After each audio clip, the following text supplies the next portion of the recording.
ZDTech. 3 minutes pour tout comprendre. Bonjour à tous et bienvenue sur le ZDTech, le podcast quotidien de la rédaction de ZDNet. Je suis Pierre Benamou et aujourd'hui je vais vous expliquer pourquoi Orange a finalement décidé de dire stop à son horloge parlante plus de 30 ans après l'avoir lancée.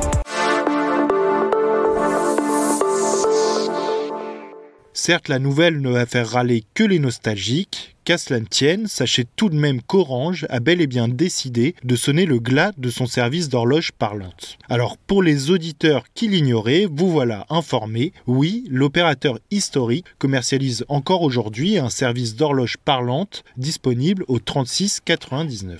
Et ça ne date d'ailleurs pas d'hier. Le service a en effet été lancé dès 1991 dans sa forme actuelle par l'opérateur, alors connu sous le nom de France Télécom. Moyennant quand même la modique somme d'1,50€ par appel, le service vous donnait jusqu'à maintenant accès à l'heure donnée par l'Observatoire de Paris avec la garantie d'une précision de l'ordre de 10 millisecondes grâce à l'ensemble d'horloges atomiques de l'Observatoire. Hélas pour nous autres amateurs de toquantes bien rodées, cela ne sera pas éternel. Il y a quelques semaines, Orange a ainsi indiqué à ses clients que son horloge parlante cessera de tourner à compter du 1er juillet prochain. Et si l'information ne vous bouleverse peut-être pas, sachez tout de même qu'avec l'arrêt du service, c'est une page qui se tourne pour l'histoire des sciences françaises, rien que ça. En effet, l'horloge de l'Observatoire de Paris a été le premier service d'horloge parlante à être automatisé dans le monde. Mieux que ça, son inventeur est lui-même français. Il s'agit d'Ernest Esclangon, directeur de l'Observatoire de Paris dans les années 30.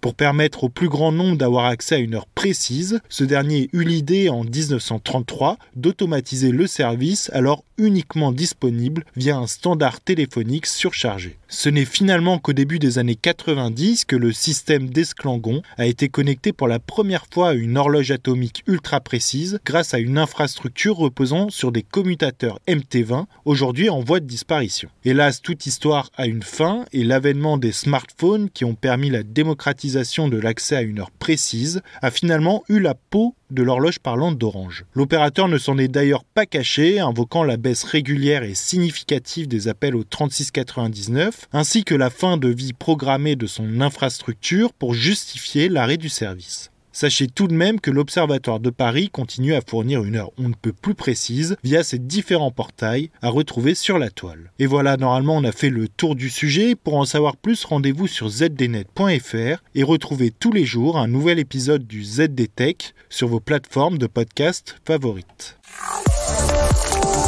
ZDTech. 3 minutes pour tout comprendre.